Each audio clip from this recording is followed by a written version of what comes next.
Okay, this is my 2016 Dodge Ram. It's got the Pentastar 3.6 liter engine in it.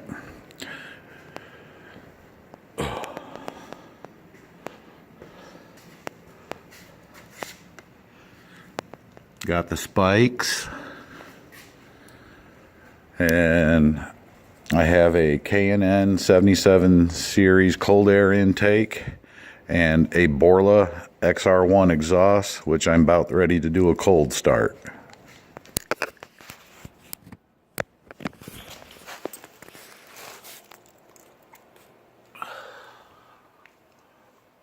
It's also got a 3.5-inch MagnaFlow tip.